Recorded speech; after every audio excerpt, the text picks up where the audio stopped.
This is the 9th strategy of the 10 strategies to prevent anaphylaxis in food allergic children. Again, recall that the order of these strategies is not important, except that number 1, which is avoidant measure to the offending food, is critically important.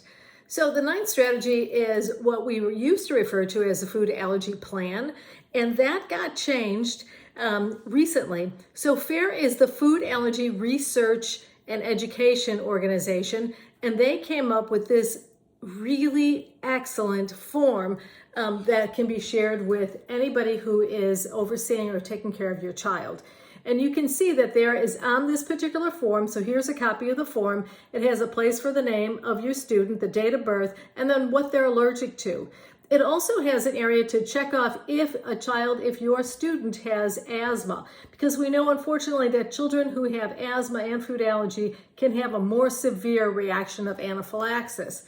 The other thing that it lists is the different symptoms, and it also has little pictures, if you will, of the different body parts to help eliminate some of the confusion. Additionally, it has the medications down here, and the doses are also listed or need to be listed. This particular form is one that you can use in the school system.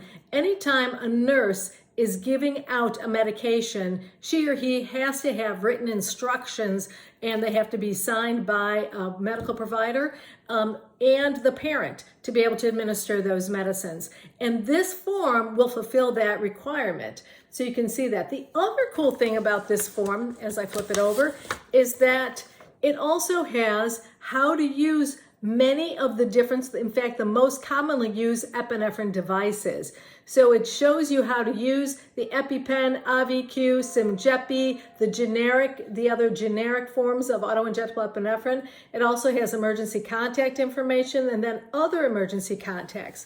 So who needs to have this? Oh, and the other thing I should mention is that a photograph is helpful when you put that on the form, because if a child is in school and they have a substitute teacher, there may be 30 kids in the classroom, and it may be difficult for that, or I should put it this way, it will be easier for that substitute teacher to identify which one of these children has a food allergy if you have a photograph on the form itself. So keep that in mind. The other thing is that who should get a copy of this form?